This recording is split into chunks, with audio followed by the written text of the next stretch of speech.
नमस्कार, लोकतंत्र में स्वागत है आपका। मैं हूं आपके साथ अनंत त्यागी। आम बजट को किसानों का बजट माना जा रहा है। वित्त मंत्री ने देश के अन्नदाताओं को एक मुश्त ही कई सौगात भेंट की हैं। मोदी के बाद वित्त मंत्री ने भी 2022 तक किसानों की आय को दोगुना करने का वादा किया है। कम प्रीमियम और अधिक लाभ के लिए किसानों के लिए पीएम फसल बीमा योजना सामने रखी गई है। नाबार्ड में तकरीबन 20,000 करोड़ रुपए की प्रारंभिक निधि से सिंचाई निधि बनाने की योजना बनाई गई। खेती करने के लिए कर्ज लेने के लिए 9 लाख करोड़ रुपए का प्रावधान किया गया। कुल मिलाकर ग्रामीण विकास पर इस बजट में जोर दिया गया है।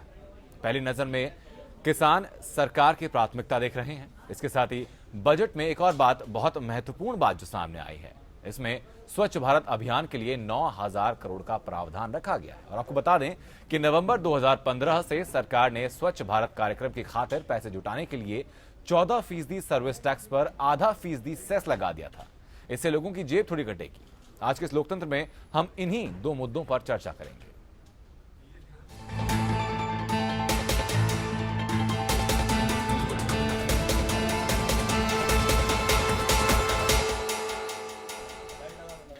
आम बजट अब सामने और साथ ही यह भी साफ हो गया है कि इस बार वित्त मंत्री ने किसानों पर सौगातों की बारिश कर दी है।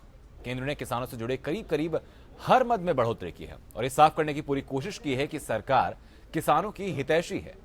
हालांकि जेटली के कदम भी विरोधियों को खुश नहीं कर सके हैं। बजट को लेकर विरोधी नेताओं ने जमकर निशाना साधा है और जेटली की कवायद को बेकार की कोशिश करार दिया है। जेटली की पोटली से कुछ वैसा ही निकला जिसकी उम्मीद थी। 2016 और 17 के चुनावी माहौल को वक्त रहते भांपते हुए जेटली ने किसानों पर जमकर नजरें इनायत बख्शी। जेटली ने अगले 5 सालों में किसानों की आय को दोगुना करने के प्रधानमंत्री मोदी के सपने पर मुहर लगा दी। Government will therefore reorient its interventions in the farm and non-farm sector to double the income of farmers by 2022. Our total allocation on agriculture and farmers' welfare is rupees 35,984 crore. Budget में इस बार किसानों और कृषि पर केंद्र सरकार ने खासा जोर दिया है। कृषि और किसान कल्याण के लिए 35,984 करोड़ रुपए का आवंटन किया गया है। नाबार्ड में लगभग 20,000 करोड़ रुपए की प्रारंभिक निधि से सिंचाई निधि बनाने की योजना बनाई गई है। मनरेगा के तहत वर्षा वाले इलाकों में 5 लाख तालाब, कुओं के निर्माण का सरकार का लक्ष्य। खेती करने के लिए कर्ज लेने के लिए 9 लाख करोड़ रुपए का प्रावधान किया गया है, जबकि ग्रामीण विकास के लिए बजट में कुल 87,765 करोड़ रुपए की धनराशि आवंटित की गई है। सरकार ने सभी टैक्सेबल सेवाओं पर कृषि सेस लगाने का फैसला किया है। ये पैसा किसानों के कल्याण पर खर्च किया जाएगा।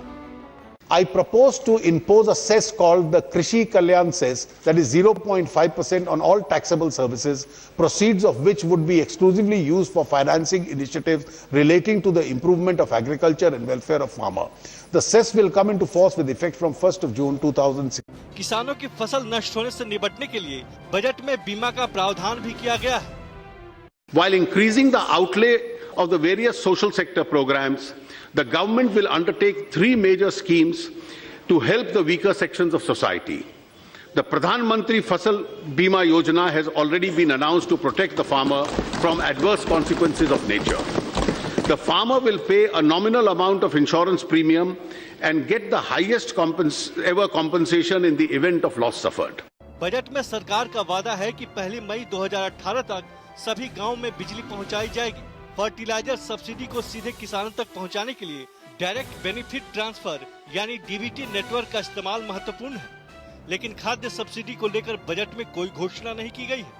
Bureau report, APN.